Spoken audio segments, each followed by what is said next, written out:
نحمده ونصلي ونسلم على رسوله الكريم اما بعد اعوذ بالله من الشيطان الرجيم بسم الله الرحمن الرحيم قال الله سبحانه وتعالى في كلامه المجيد والفرقان الحميد ان الله يحب التوابين ويحب المتطهرين صدق الله العظيم وقال نبي الله صلى الله عليه وسلم ليس شيء احب الى الله من قطرتين واثرين قطرة دموع من خشية الله وقطرة دم يهرق في سبيل الله او كما قال النبي صلى الله عليه وسلم. حاضرین و ناظرین و سامعین، آج رات شب برات ہے. آج کی رات خدا کی رحمتوں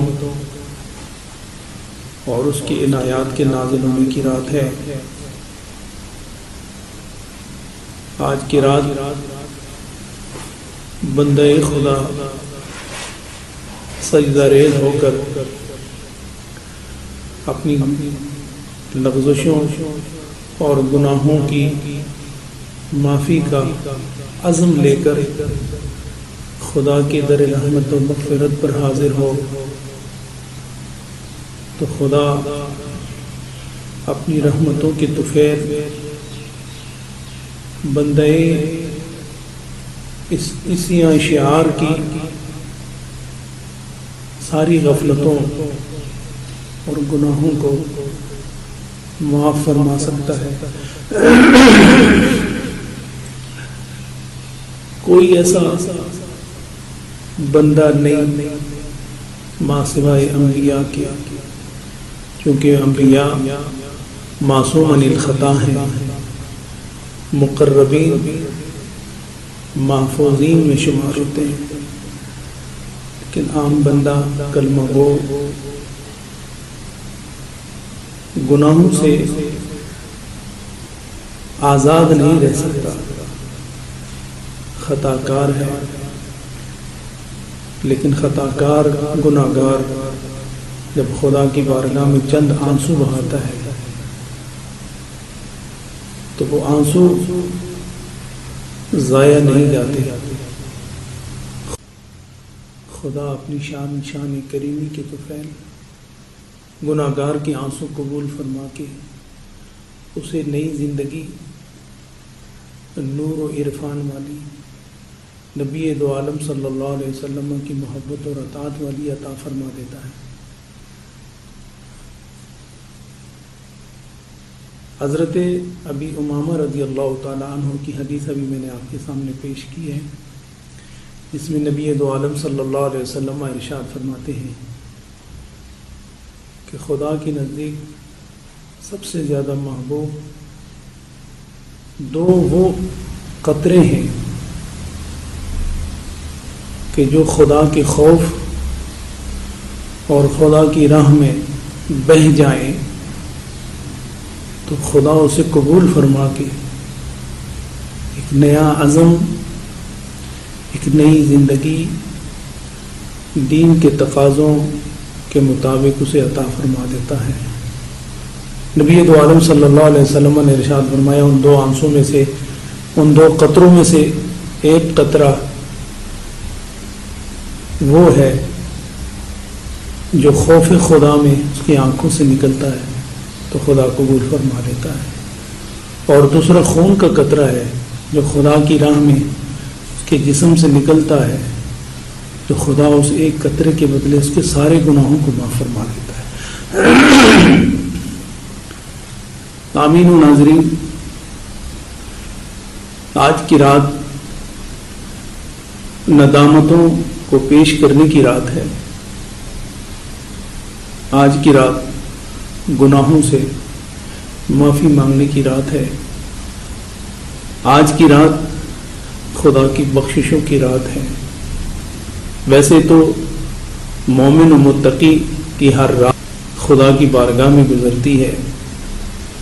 لیکن وہ عارفین کی رات ہے، وہ عرفاء اور واصلین کی رات ہے، لیکن گناہگار اکثر تو وہ غفلت میں رہتا ہے، خدا کی رحمتوں سے دور رہتا ہے، لیکن جب اس کے دل میں یہ احساس پیدا ہونا شروع ہو جائے کہ میں اپنے مالک سے بغاوت کر رہا ہوں، اس کے در رحمت سے دور بھاگ رہا ہوں، نفس کی شرارت، شیطان کی بغاوت کے نتیجے میں میں اپنے مالک اور اپنے خالق کو، لیکن جب اس کے دل میں یہ احساس پیدا ہونا شروع ہو جائے کہ میں اپنے مالک سے بغاوت کر رہا ہوں، اس کے در رحمت سے دور بھاگ رہا ہوں، نفس کی شرارت، شیطان کی بغاوت کے نتیجے میں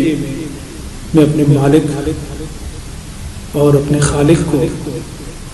ناراض کر بیٹھا ہوں، تو جب اسے رجوع کی توفیق ملتی ہے کہ ایک در ایسا ہے جس سے جدا ہی نہیں ہونا چاہیے تھا اور میں دور ہو گیا ہوں، تو جو ہی اس کے اندر یہ احساس پیدا ہوتا ہے تو خدا کی رحمتوں کی فوار، خدا کی مغفرتوں کی شبنم اس کے دل پر پڑتی ہے، تو گناہ دھلنے لگتے ہیں، نور اترنے لگتا ہے، ادھر صبح ہوتی ہے، رات ادھر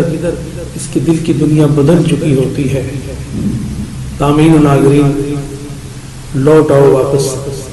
اپنے مالک و خالق کے دروازے پر، اور آج کی رات تو وہ آسمان دنیا پہ آ کے ارشاد فرماتا ہے، حل من مسترزق، ہے کوئی رزق طلب کرنے والا، حل من مستغفر، ہے کوئی مجھ سے استغفار طلب کرنے والا، ہے کوئی مجھ سے عزت طلب کرنے والا، ہے کوئی مجھ سے میری رضا طلب کرنے والا۔ آسمان دنیا پر آ کر صبح صادق تک رب کی رحمت بھاگی ہوئی انسانیت کو پکار پکار کے اپنے در کی طرف مبذول کرتی ہے، تو کتنا خوش نصیب ہے وہ جس کے دل کے کان میں اپنے مالک کی یہ آواز رس بن کر اترتی ہے، اور وہ اپنے مالک کی آواز پر لبیک کہہ کر اپنی پیشانی کو اس کی رضا کے لیے زمین پر رکھتا ہے اور چند آنسو بہاتا ہے،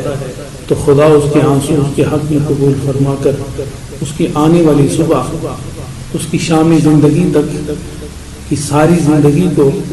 پاکیزگی اور طہارت کا ایسا نور عطا فرما دیتا ہے کہ وہ نور اور سرور اس کی زندگی کا لازمہ بن جاتا ہے۔ حاضرین، آج کی رات ضائع نہ ہو، آج کی رات ایسی گزارو کہ ساری زندگی دن